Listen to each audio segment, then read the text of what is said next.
Não acredito em Deus, porque nunca ouvi. Se ele quisesse que eu acreditasse nele, sem dúvida que viria falar comigo. E entraria pela minha porta dentro, dizendo-me: aqui estou.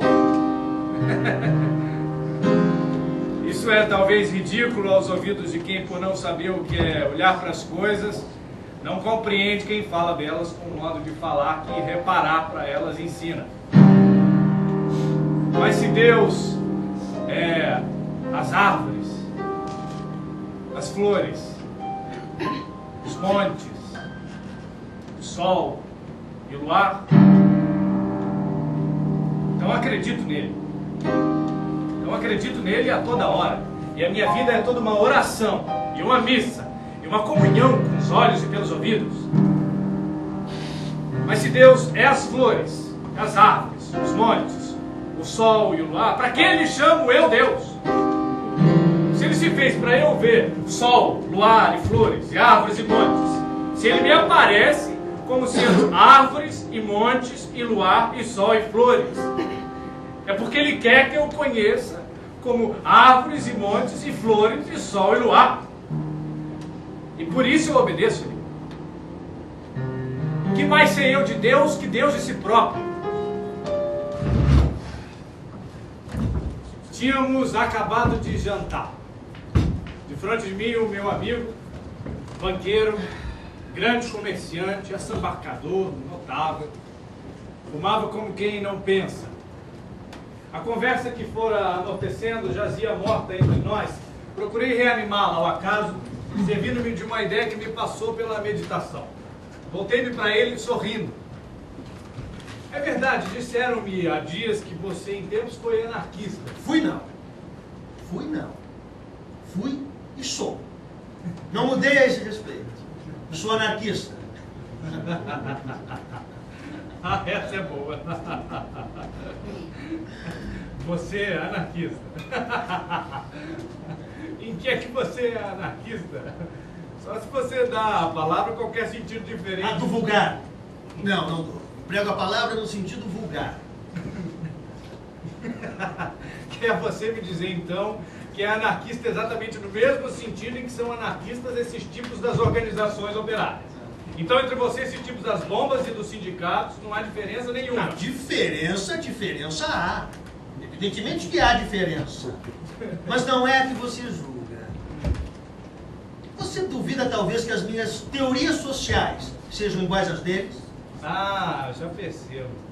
Você, quanto às teorias, é anarquista. Quanto à prática... Quanto à prática, sou tão anarquista como quanto às teorias. Quanto à prática, sou mais. Sou muito mais anarquista que esses tipos que você citou. Toda a minha vida o mostra.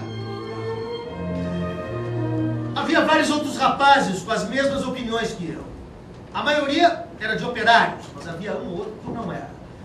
O que todos éramos era pobres. E que me lembro, não éramos muito estúpidos. A gente tinha uma certa vontade de se instruir, de saber coisas. E ao mesmo tempo, uma vontade de propaganda, de espalhar as nossas ideias.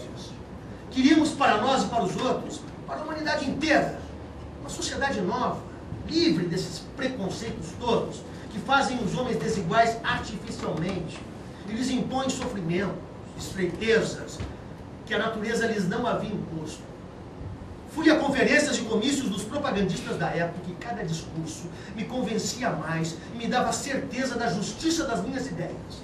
O que eu pensava então, repito-lhe, meu amigo, é o que penso hoje. A única diferença é que então pensava o só. Hoje, penso e pratico. Se isso até onde vai está muito bem, está muito certo que você se tornasse anarquista e vejo perfeitamente que você era anarquista. Não preciso mais provas disso. O que eu quero é saber como é que de aí saiu o banqueiro, como é que saiu de aí sem contradição. Isso é mais ou menos, já calcula. Não calcula nada, eu sei o que você quer dizer. Você baseia-se nos argumentos que acaba de ouvir, julga que eu achei o anarquismo irrealizável e por isso, como lhe disse, só defensável e justa a sociedade burguesa. Não é isso? Sim, calculei que fosse mais ou menos isso. Mas como podia ser se desde o princípio da conversa e tenho dito e repetido que sou anarquista? Que não só o fui, mas o continuo sendo. Se eu tivesse me tornado banqueiro e comerciante, pela razão que você julga, eu não seria anarquista, seria burguês. Você tem razão, mas então como diabos que você... Ai...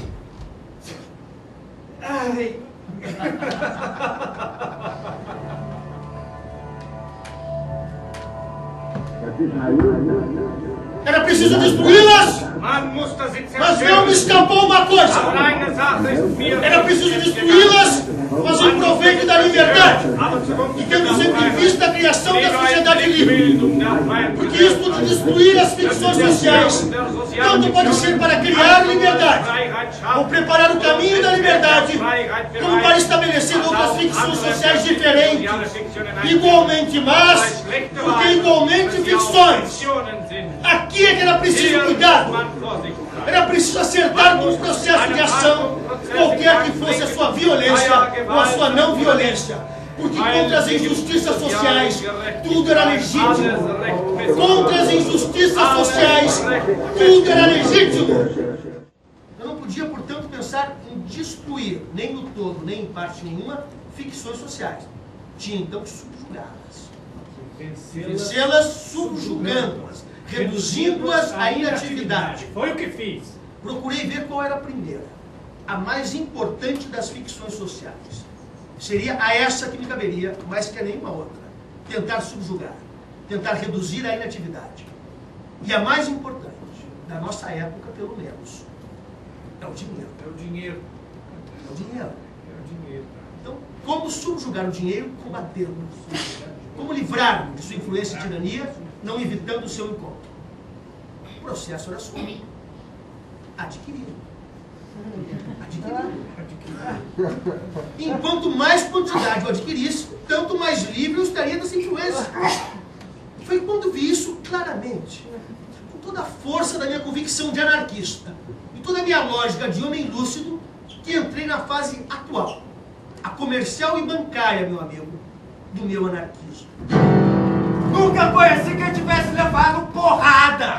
Todos os meus conhecidos têm sido campeões em tudo, e eu, tantas vezes reles, tantas vezes vil, tantas vezes porco. Toda a gente que eu conheço que fala comigo nunca teve um ato ridículo. Nunca sofreu um enxovalho. Nunca foi senão um príncipe. Todos eles príncipes na vida. Quem me dera ouvir de alguém a voz humana que me confessasse não um pecado, mas uma infâmia. Que me contasse não uma violência, mas uma covardia. Não, são todos o ideal. Se os ouço e me falam: ó, príncipes, meus irmãos, estou farto de semideuses. Onde é que é a gente nesse mundo? Então só sou eu que é vil e errôneo nesta terra? Poderão as mulheres não os terem amado, poderão ter sido traídos, mas ridículos nunca. E eu, que tenho sido ridículo sem ter sido traído, como posso eu falar com os meus superiores sem titubear? Eu, que tenho sido vil, literalmente vil, vil no sentido mesquinho e infame da vileza.